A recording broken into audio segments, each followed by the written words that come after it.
everyone, welcome back to my channel, and those who are new, a very warm welcome to you all. If you are new to my channel, do not forget to subscribe. Also, if you like the video, do not forget to like and share. आज हम discuss करने जा रहे हैं tretinoin से related कुछ myths. मेरे comment section में बहुत से ऐसे क्वेश्चंस आते हैं। सबसे पहला सवाल मेरे पास आता है और सबसे ज़्यादा पूछा गया सवाल है कि ट्रेटिनॉइन यूज़ करने से हमारी जो स्किन है वो बहुत पतली हो जाती है या थिन हो जाती है। Tretinoin tends to thin out your skin. नहीं, ऐसा बिल्कुल भी नहीं है। हाँ, बहुत से लोगों को ये लग सकता है कि जो आपकी स्किन फ्लेकी होती है या शेड होती है या फिर पील ऑफ होती है ट्रेटिनॉइन यूज़ करने के बाद, उसकी वजह से स्किन जो है, स्किन की जो लेयर हट जाती है, उसकी वजह से जो आपकी स्किन है वो पतली हो जाती है। तो ऐसा बिल्कुल भी नहीं है। Human body has the tendency to regenerate itself, the skin has the tendency to regenerate itself. आपने देखा होगा, फॉर एग्जांपल आपने देखा होगा आपकी उंगली जब कट जाती है या आपको कहीं पे भी चोट आती है तो वो एरिया, वो पर्टिकुलर एरिया जहाँ पे वूंड होता है वो कट जाता है। जो घाव होता है वो भरता ही है ना, स्किन उसके ऊपर आती है। ऐसा तो नहीं है कि आपको यहाँ पे चोट लग गई, उंगली कट गई या कहीं पे भी आपको कट आया वो वैसा का वैसा ही रहा, नहीं होता ना। वहाँ पे भी स्किन जनरेट होती है, वो वूंड भरता है। उसी तरीके से ट्रेटिनॉइन या फेस पे जब ट्रेटिनॉइन की वजह से पील ऑफ होता है तो स्किन अपने आप रीजेनरेट होती है। ऐसा नहीं है कि स्किन थिन आउट होती है। हाँ, however I would always mention this कि अगर आपको कंटिन्यूअस ट्रेटिनॉइन यूज़ करने के बाद भी स्किन इन्फ्लेम्ड लगती है या जलन रहता है या रेडनेस वैसे का वैसा ही रहता है तो शायद ट्रेटिनॉइन आपके लिए नहीं है। आपको ध्यान देना पड़ेगा या आप उस चीज़ को स्टॉप कर दीजिए। या तो आपने बहुत ज़्यादा स्ट्रेंथ यूज़ कर रहे हैं आप, इस वजह से आपकी स्किन ठीक नहीं हो रही है या इन्फ्लेम्ड हो रही है। दूसरा सबसे बड़ा मिथ है रेटिनॉल स्किन को एक्सफोलिएट करता है। सबसे पहले हम डिस्कस कर लेते हैं कि एक्सफोलिएशन एग्जैक्टली होता क्या है और क्या नहीं होता है। सो पील ऑफ, फ्लेकीनेस या shedding of your skin does not mean कि आपकी स्किन एक्सफोलिएट हो रही है। आपकी स्किन अगर लेयर हट रही है या एक परत हट रही है, उसका मतलब ये बिल्कुल भी नहीं है कि आपकी स्किन एक्सफोलिएट हो रही है। ठीक है, जो स्किन के सेल्स होते हैं वो अलग तरीके से क्लीन होते हैं। जब एक्सफोलिएशन होती है तो जो क्लॉग्ड पोर्स होते हैं वो ओपन होते हैं, उनके अंदर की जो गंदगी होती है वो क्लीन आउट होती है। सो एक्सफोलिएशन टोटली डिफरेंट चीज़ है एंड ट्रेटिनॉइन की स्किन शेडिंग एक डिफरेंट चीज़ है। Exfoliators are totally different from vitamin A derivative or retinols or tretinoins. Exfoliators को AHA, BHA सीरम्स कहते हैं जिसमें mandelic acid, glycolic acid, salicylic acid जैसे एसिड्स होते हैं। वेयरएज रेटिनॉल्स और ट्रेटिनॉइन विटामिन ए होता है। विटामिन ए एक्सफोलिएशन का काम नहीं करता है। तो डर्मैट आपको, जो बिगिनर्स हैं स्पेशली, उनको एक्सफोलिएशन के लिए इसलिए मना करेंगे क्योंकि एक्सफोलिएशन, स्पेशली केमिकल एक्सफोलिएशन से स्किन थोड़ी सी इरिटेट हो सकती है। रेटिनॉल या फिर ट्रेटिनॉइन के यूसेज से आपकी स्किन ऑलरेडी थोड़ी सेंसिटिव हो जाती है। तो ये रिकमेंडेशन होता है कि आप वीक में एक बार एक्सफोलिएट करें। जिस दिन आप ट्रेटिनॉइन यूज़ करते हैं उस दिन आप एक्सफोलिएशन ना करें। ट्रेटिनॉइन से रिलेटेड एक बहुत ही इंपॉर्टेंट नोट है जो मैं बताना चाहूँगी, वो है pregnant ladies, breast feeding ladies, lactating mothers, जो न्यूबॉर्न बेबीज़ के मदर्स हैं ना, जो फीड करते हैं अपने बच्चों को स्पेशली, एंड जो लेडीज़ प्रेग्नेंट हैं, उन्हें ट्रेटिनॉइन नहीं यूज़ करना, बिल्कुल भी नहीं यूज़ करना है। वो सेफ नहीं होता है, that is why. Third myth जो ट्रेटिनॉइन के अराउंड रन करता है वो ये है कि विटामिन सी, जिसे एस्कॉर्बिक एसिड भी कहते हैं, उसे ट्रेटिनॉइन या विटामिन ए के साथ कंबाइन करके नहीं यूज़ करना चाहिए। बट अगर आप विटामिन सी को ट्रेटिनॉइन के साथ यूज़ करते हो तो उसके कहीं ज़्यादा अच्छे रिजल्ट्स मिलते हैं। नाउ इसका मतलब ये नहीं है कि आप जाकर के मार्केट में जो भी रैंडम विटामिन सी है उसे खरीद करके यूज़ करेंगे रेटिनॉल के साथ, बिल्कुल भी नहीं। डर्मैट्स इसलिए मना करते हैं, उसके पीछे भी एक रीज़न है। एस्कॉर्बिक एसिड या विटामिन सी दो तरीके के होते हैं, एक होता है एक्टिव फॉर्म, एक होता है इनएक्टिव फॉर्म। जो एक्टिव फॉर्म है वो बहुत ज़्यादा इरिटेटिंग होता है, जो इनएक्टिव फॉर्म है वो इरिटेटिंग कम होता है। अगर आप एक इरिटेटिंग एजेंट को दूसरे इरिटेटिंग एजेंट यानी ट्रेटिनॉइन के साथ मिक्स कर देते हो तो वो आपकी स्किन को ब्लास्ट कर सकता है या बहुत सारे ब्रेकआउट्स दे सकता है। इसलिए डर्मैट्स आपको most of the times vitamin C के साथ ट्रेटिनॉइन अवॉइड करने बोलते हैं।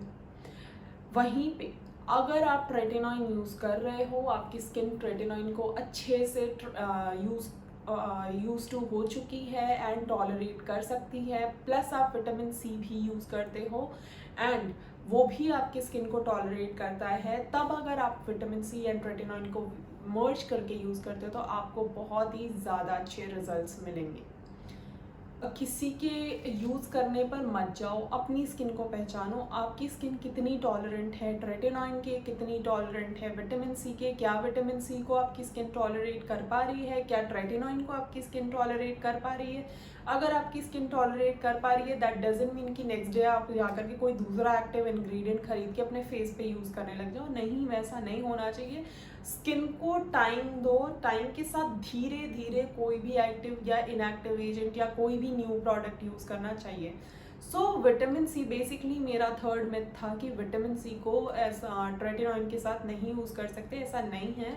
Inactive part of vitamin C if added with tretinoin give you a wonderful result. Again, अगर आप बिगिनर हो, अगर आप यूज टू नहीं हो, आपकी स्किन उतनी स्ट्रेंथ नहीं ले सकती है, नहीं टॉलरेट कर सकती है, दोनों ही एजेंट्स बहुत ही इरिटेटिंग एजेंट्स हैं, विटामिन सी भी एंड ट्रेटिनॉइन भी, तो it is always recommended to avoid and use it on different days. अगर आप ट्रेटिनॉइन यूज़ कर रहे हो तो विटामिन सी को किसी और दिन यूज़ कर लो, उससे भी वैसे ही रिजल्ट्स अच्छे मिलने वाले हैं आपको। तो बहुत ज़्यादा भी आपको प्रोडक्ट्स नहीं लेने हैं, बट हाँ, ये एक मिथ था जिसे मुझे ब्रेक करना था, मैंने वो आपको एक्सप्लेन कर दिया। अगर आप बिगिनर हो तो I am not talking about you, please do not try that, please do not try that, please do not try even vitamin C का हाईएस्ट कॉन्सेंट्रेशन या फिर ट्रेटिनॉइन का हायर कॉन्सेंट्रेशन। प्लीज़, अगर आप बिगिनर हो, मैं बार बार बोलती हूँ, कोई भी एक्टिव इंग्रेडिएंट जस्ट ले करके जस्ट आपने वीडियो देखी इसकी वजह से मत यूज़ करो। इट इज़ ऑलवेज रिकमेंडेड कि आप एक डॉर्मेट से कंसल्ट करो, एक डॉक्टर से कंसल्ट करो, पैच टेस्ट करो, ये सारी चीज़ें बहुत इंपॉर्टेंट है। कोई भी एक्टिव इंग्रेडिएंट यूज़ करने से पहले। फोर्थ मिथ है कि मैं लो स्ट्रेंथ का ट्रेटिनॉइन यूज़ कर रही हूँ एंड मुझे किसी तरीके का इरिटेशन या पील ऑफ या फिर फ्लेकीनेस फील नहीं हो रहा, मुझे मेरी स्किन टाइटन अप नहीं हो रही है, मुझे कोई डिफरेंस नहीं दिखाई दे रहा, is it working for me, क्या ये लो स्ट्रेंथ वाला जो ट्रेटिनॉइन है मेरे लिए वर्क कर रहा है। ये एक मिथ है कि लो स्ट्रेंथ वाला जो ट्रेटिनॉइन है वो वर्क नहीं करता है। पहले तो आपको लो स्ट्रेंथ से ही स्टार्ट करना चाहिए। अगर आपकी स्किन पे पर्जिंग नहीं हो रही है, आपकी स्किन इरिटेट नहीं हो रही है, आपको पील ऑफ नहीं दिखाई दे रहा है, दैट डज नॉट मीन कि आपके ऊपर ट्रेटिनॉइन वर्क नहीं कर रहा। इट मीन्स कि आपकी स्किन इतनी टॉलरेट कर पा रही है उस चीज़ को। नाउ, इसका मतलब ये नहीं है कि आप अपनी ट्रेटिनॉइन का रेंज इंक्रीज़ कर दोगे या कॉन्सेंट्रेशन को इंक्रीज़ कर दोगे। इंक्रीज़ करने से ज़्यादा बेटर है कि कंसिस्टेंट रहो, अपना जो स्ट्रेंथ है उसी के साथ। नाउ, मैं किस स्ट्रेंथ की बात कर रही हूँ? मैं बात कर रही हूँ 0.025 की स्ट्रेंथ की। मैं हर किसी को सिर्फ वही रेकमेंड करती हूँ क्योंकि मैंने उसके अलावा कोई यूज़ ही नहीं किया है, ना मेरे डर्मैट ने मुझे सजेस्ट किया है। जब मैंने इस चीज़ के बारे में खुद के लिए डिस्कस किया था कि मेरी स्किन तो 0.025 के टॉलरेंट है, मतलब मैं उतना टॉलरेट कर पाती हूँ, मुझे किसी तरीके की इरिटेशन नहीं होती, ना मुझे पिंपल्स आते हैं, ना मुझे इरिटेशन हो रही है, ना मुझे फ्लेकीनेस फील होता है, कुछ भी वैसा फील नहीं होता है, तो क्या मैं इंक्रीज़ कर दूँ? मेरे डर्मैट ने जो मुझे समझाया, प्लस मैंने खुद की जो रिसर्च की, उससे मुझे ये पता चला कि अगर आप ट्रेटिनॉइन को अगले 20 साल भी 0.025% में ही कंसिस्टेंटली डेली यूज़ करते हो तो आपको ज़्यादा स्ट्रेंथ वाले या ज़्यादा कॉन्सेंट्रेशन वाले ट्रेटिनॉइन से कहीं ज़्यादा अच्छे रिजल्ट्स मिलेंगे rather than lasting your skin with a higher concentration. हो सकता है कि हायर ट्रेटिनॉइन कॉन्सेंट्रेशन आपकी स्किन को ना सूट करे, इंक्लूडिंग दोज जो ऑलरेडी ट्रेटिनॉइन के यूज टू हैं उनको भी पर्जिंग हो सकती है हायर कॉन्सेंट्रेशन से। बस मैंने ऐसे कई लोग हैं जिनके ऊपर रिजल्ट्स देखे हैं जो लोग अभी 40s में भी हैं एंड सेम कॉन्सेंट्रेशन यूज़ कर रहे हैं बहुत सालों से। It is always better to use a lower strength than a higher strength and purging your self और blasting your skin with that higher strength tretinoin. आप अपना जो ट्रेटिनॉइन यूज़ कर रहे हो उसी को कंसिस्टेंटली यूज़ करो, उसके रिजल्ट्स आपको धीरे धीरे ओवर टाइम मिलेंगे। हाँ, ट्रेटिनॉइन के साथ ये नहीं हो सकता कि आप रातों रात अपनी स्किन में टाइटनिंग, बिल्कुल कोरियन लुकिंग ग्लास स्किन, जिसके लिए आजकल सब कोई पागल है इंक्लूडिंग मैं भी चाहती हूँ कि मेरी स्किन बिल्कुल ग्लोई, बहुत ही ज़्यादा शाइनी दिखने लग जाए, बट टाइम लगता है। मुझे भी 2 साल हो चुके हैं ट्रेटिनॉइन को यूज़ करते करते एंड मुझे खुद भी उतनी ग्लोई स्किन नहीं मिली है जितनी कि अभी कोरियन स्किन टाइप दिखती है। बट येस, मैंने अपने स्किन में बहुत ज़्यादा बड़ा चेंज देखा है एंड मेरी स्किन अगर मैं मेकअप ना यूज़ करूँ तो भी सफिशिएंट ग्लोई दिखती है। हाँ, बिल्कुल मिरर इमेज नहीं बन जाता, ग्लासी नहीं हुई है, लेकिन हाँ मैंने अपनी स्किन में बहुत ज़्यादा डिफरेंस देखा है, ग्लो मैंने देखा है। मेरी स्किन बहुत ज़्यादा बेटर हो चुकी है पहले से एंड येस, कंसिस्टेंट यूज़ के साथ मेरी स्किन टॉलरेंट हो चुकी है ट्रेटिनॉइन के, तो मुझे बहुत ज़्यादा फ्लेकीनेस नहीं महसूस होता। हाँ, अगर मैं मॉइस्चराइज कम करती हूँ तो डेफिनेटली थोड़ा सा ड्राइनेस फील होता है। ट्रेटिनॉइन आपकी स्किन को ड्राई कर देता है। एंड एक और क्वेश्चन आता है कि सैलिसिलिक एसिड को ट्रेटिनॉइन के साथ क्यों नहीं यूज़ करना चाहिए, करना चाहिए या नहीं करना चाहिए। नाउ, मैंने इस क्वेश्चन को पहले भी आंसर किया है बट फिर से आंसर कर देती हूँ कि सैलिसिलिक एसिड को ट्रेटिनॉइन के साथ इसलिए नहीं यूज़ करना चाहिए क्योंकि सैलिसिलिक एसिड जो है वो आपके स्किन को ड्राई करता है, वहीं ट्रेटिनॉइन भी आपकी स्किन को ड्राई करता है। तो ड्राई करने की वजह से आपकी स्किन इरिटेट होती है, आपकी स्किन का मॉइस्चर चला जाता है। इरिटेशन की वजह से हो सकता है कि आपको स्किन में प्रॉब्लम आ सकती है किसी तरीके की।